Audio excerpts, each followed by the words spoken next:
নমস্কাৰ ফ্ৰেণ্ডছ, মই আজি আপোনালোকক দেখুৱাম মই যিটো আগৰ ভিডিঅ'ত দেখুৱাইছিলোঁ মাকৈ খেতি কৰা, মাকৈ ৰোৱা দেখাইছিলোঁ মই আপোনালোকক।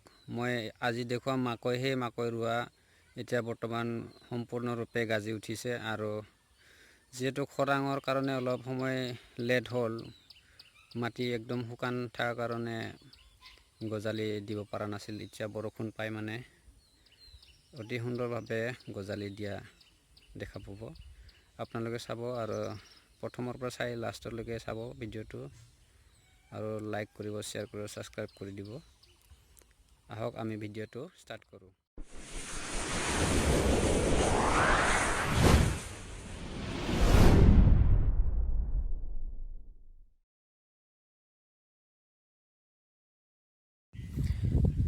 মই আপোনালোকক দেখুৱাই আছোঁ এই মাকৈৰ বেমাৰ। আপোনালোকে চাওক কি ধৰণে শুকাই গৈছে।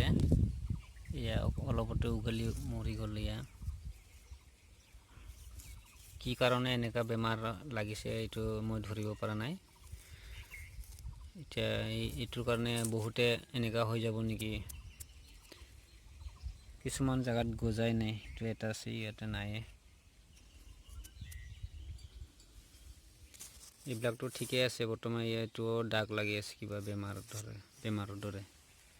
এনেকৈ বেমাৰে খাব নেকি, কিবা ঔষধ মাৰিব লাগিব। মই জানা নাই বৰ্তমান। আজিকালি যিকোনো খেতি কৰিলে ঔষধ, এতিয়া লকডাউনত মই ঔষধ কিনিবলৈ পৰা নাই। কি ঔষধ মাৰিম মই এতিয়া? লকডাউনত ঔষধ কিনিব পৰা নাই, ঔষধৰ দোকানবোৰ বন্ধ আছে। গতিকে কি উপায় কৰোঁ? এইবাৰ বেমাৰ লাগিলে কেনেকৈ ভাল কৰোঁ?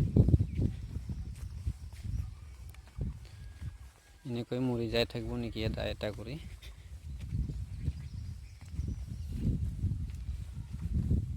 এইবিলাক সৰু আছে বৰ্তমান, নতুনকৈ গজালি ওলাইছে।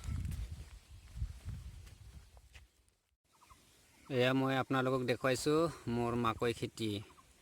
আপোনালোকে চাওক এই কিদৰে ধুনীয়াকৈ এতিয়া গজালি মেলি আহি আছে। যিহেতু অলপ দিন লাগিল খৰাঙৰ কাৰণে, নহ'লে সমানে গজি উঠিল হয়। একে সমানে লগোৱা গছ কিছুমান ডাঙৰ সৰু হ'ল, কিন্তু এতিয়া প্ৰায়ভাগে গজি উঠিছে। এইবিলাক চাওক ডাঙৰ হৈ গৈছে গাছ, এইটো ডাঙৰ হৈ গৈছে। এতিয়া ইয়াক অলপ কোৰ মাৰিব লাগিব, তাৰপিছতে হৈ যাব মাকৈ। মই আপোনালোকক দেখুৱাম গোটেই টাউনটো। অলপ সৰু সৰু কিছুমান হৈ আছে, এইবিলাক ধুনীয়া হৈ আছে। এইটো ডাঙৰ হ'ল, এইবিলাক ডাঙৰ হ'ল। এইখিনি কি ধুনীয়া দেখা পাইছে বা। ঠিক আছে, চাওক এয়া মোৰ মাকৈ খেতি। প্ৰথমতে মই দেখুৱাইছিলোঁ ৰোৱা, এতিয়া আপোনালোকক দেখুৱাইছোঁ মাকৈ গছ হোৱা। তাৰপিছত আকৌ নেক্সট ভিডিঅ' বনাম, যেতিয়া ফল হ'ব তেতিয়া আপোনালোকক দেখুৱাম। এইবাৰ এয়া চাওক মোৰ মাকৈ গছ, কমেও 1 কঠা হ'ব মাকৈ লগোৱাটো। 1 কঠা মাকৈত মই কমেও,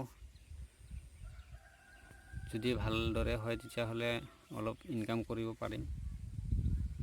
এই চাওক কিছুমানে ডাঙৰ সৰু হৈ গ'ল, যিহেতু খৰাঙৰ কাৰণে এনেকুৱা হ'ল। এই যোৱা বুধবাৰে যিহেতু